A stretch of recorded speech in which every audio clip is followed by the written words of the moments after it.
Emma's Journey with Insurance. In the quaint town of Maplewood, nestled between rolling hills and serene forests, lived a young woman named Emma Parker. Emma was known for her cheerful disposition and her meticulous nature. She had recently achieved a milestone that many of her peers admired. She had bought her first car. The car was a shiny silver compact with just enough space for her daily commute and weekend adventures. Emma had worked hard to save up for this car. It wasn't just a means of transportation, it represented her independence and personal growth. However, amidst the excitement of her new purchase, Emma was also acutely aware of her inexperience when it came to car ownership. This was especially true in regard to something she had heard about, but didn't fully understand: car insurance. One sunny afternoon, Emma's close friend Sarah Johnson came by to visit. Sarah, who had been a driving force in Emma's life for years, had always been a source of practical advice. As they sipped coffee on Emma's cozy porch, Sarah noticed Emma's new car parked proudly in the driveway.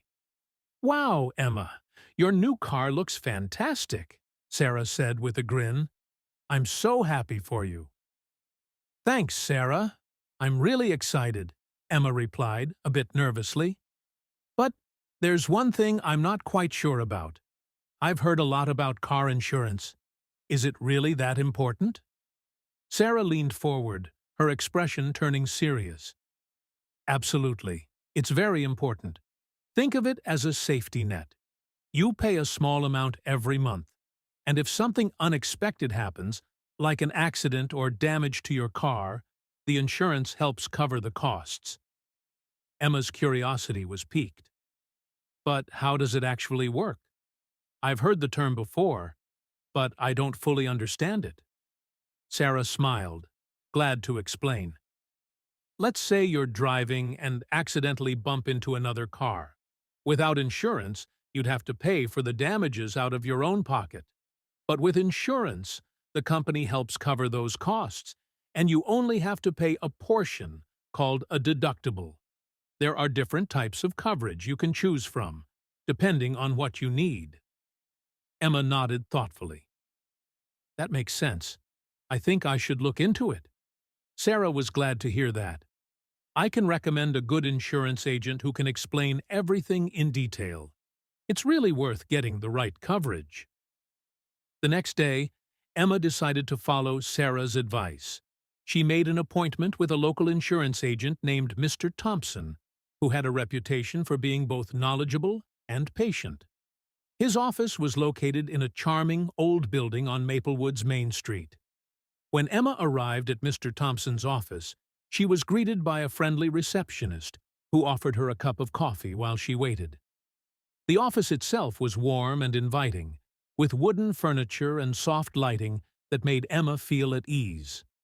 Mr. Thompson came out to greet her, and after a handshake and a brief introduction, they settled into his office. Mr. Thompson had an approachable demeanor and a knack for explaining complex topics in a straightforward manner. "So, Emma, I understand you're interested in learning more about car insurance," Mr. Thompson began. "Let's start with the basics. Insurance is a way to protect yourself from financial loss. You pay a monthly fee, known as a premium, and in return, the insurance company provides coverage for various types of risks." Emma listened attentively as Mr. Thompson continued. "There are several types of coverage you can choose from. The most basic type is liability coverage, which helps pay for damages if you're at fault in an accident. It covers injuries to other people and damage to their property." Emma took notes as Mr. Thompson spoke. "What about the other types of coverage?" "Good question," Mr. Thompson said with a smile. "Another important type is collision coverage. This helps pay for repairs to your own car if you're involved in an accident, regardless of who's at fault. Then there's comprehensive coverage, which covers damage from non-collision incidents, such as theft, vandalism, or natural disasters." Mr. Thompson paused to make sure Emma was following along.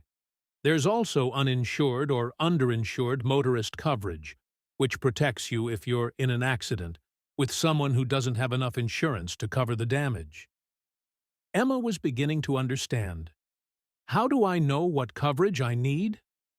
It depends on several factors, Mr. Thompson explained. Consider the value of your car, your driving habits, and your budget. For example, if your car is new or valuable, you might want to opt for more comprehensive coverage. If you have a tight budget, you might start with basic liability coverage and then add more as you see fit. Emma appreciated Mr. Thompson's detailed explanation. I think I'd like to go with a plan that includes liability, collision, and comprehensive coverage. How much will it cost?